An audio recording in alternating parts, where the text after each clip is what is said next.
நெறைய ஃபீமேல்ஸ் பார்த்தீங்கன்னா, அவங்களுக்கு வந்து ஃபோர்ஹெட் வந்து ரொம்ப பெருசா இருக்கும். அதாவது வே வே அவங்களோட ஹெரிடிட்ரியா இருக்கலாம். வந்து பிறக்கும்போதே வந்து ஹேர் லைன் வந்து ரொம்ப ஐப்ரோல இருந்து ரொம்ப ஹேர்லைன் ஹையா இருக்கிறதுனால ரொம்ப பெரிய ஃபோர்ஹெட்டா தெரியும்.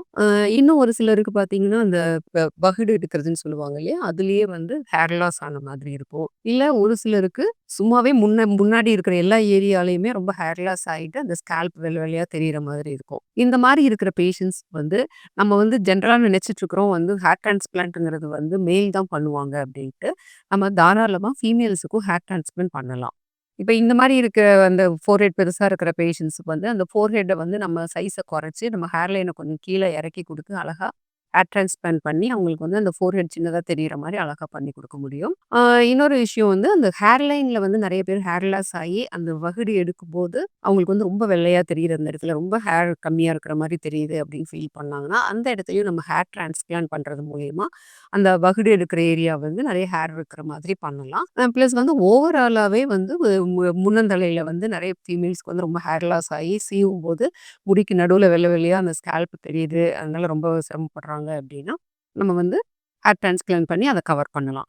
பட் என்ன மேல் ஹேர் டிரான்ஸ்பிளான்ட்க்கும், ஃபீமேல் ஹேர் டிரான்ஸ்பிளான்ட்க்கும் என்ன டிஃபரன்ஸ் அப்படின்னா, இப்ப மேல் ஹேர் டிரான்ஸ்பிளான்ட் பண்றோம் அப்படின்னா, அவங்களுக்கு வந்து நம்ம சுத்தமா ஹெட்ட ஷேவ் பண்ணிடுவோம். அதனால ரொம்ப ஈஸி. ஹேர் ஃபாலிகல்ஸ் ஹார்வெஸ்ட் பண்றதும் ஈஸி. நம்ம டிரான்ஸ்பிளான்ட் பண்றதும் ரொம்ப ஈஸி. பட் ஃபீமேல பொறுத்தவரைக்கும் நம்மளுக்கு வந்து லாங் ஹேர் இருக்கிறதுனால, அவங்களுக்கு வந்து ஹெட் ஷேவ் பண்ண முடியாது. அதனால என்ன பண்ணணும் அப்டின்னா, பின்னாடி வந்து நம்ம ஹேர் ஃபாலிக்கிள் வந்து ஹார்வெஸ்ட் பண்ற இடத்த மட்டும் மார்க் பண்ணிட்டு, அந்த இடத்த மட்டும் ஹெட் ஷேவ் பண்ணிட்டு, ஃபாலிக்கிள்ஸ் ஹார்வெஸ்ட் பண்ணிட்டு, ஃப்ரண்ட்ல வந்து ஹேர் இருக்கிற போதே நம்ம நடுவுல வந்து ஹேர் ஃபாலிக்கிள் வச்சு குடுக்கணும். அந்த நீளமா இருக்கிற ஹேர்ஸ் எல்லாம் கொஞ்சம் டிஸ்டர்ப் ஆக வாய்ப்பு இருக்கு. அதனால கொஞ்சம் இந்த ஃபீமேல் ஹேர் டிரான்ஸ்பிளான்ட் வந்து கொஞ்சம் டைமும் எடுத்துக்கும். கொஞ்சம் டிஃபிகல்ட்டும் கூட. பட் ஆனா நம்ம வந்து அழகா ஃபீமேல்ஸ்க்கு அவங்களோட நீடுக்கு தகுந்த மாதிரி தாராளமா ஹேர் டிரான்ஸ்பிளான்ட் பண்ணி குடுக்கலாம். அதே சமயத்தில நம்ம வந்து இப்போ டிரான்ஸ்ஜெண்டர்ஸ் எல்லாம் நெறைய பேர் பார்த்தீங்கன்னா வந்து, மேலா இருந்து ஃபீமேலா மாறுறவங்க வந்து அவங்களுக்கு மேல் பேட்டர்ன் ஹேர் லைன் இருக்கும். அவங்களுக்கு வந்து அந்த யூசுவலா மேல்க்கு பார்த்தீங்கன்னா பெரிய ஃபோர் ஹெட்டாவும் எம் பேட்டர்ன்லயும் இருக்கும். பட் ஃபீமேல் பேட்டர்ன் ஹேர் லைன்ங்கிறது வேற மாதிரி இருக்கும். அதனால அவங்களுக்கும் அந்த ஃபோர் ஹெட்ட குறைச்சு குடுத்து, ஃபீமேல் பேட்டர்ன் ஹேர் லைன்ல நம்ம ஹேர் டிரான்ஸ்பிளான்ட் பண்ணி குடுக்கலாம்.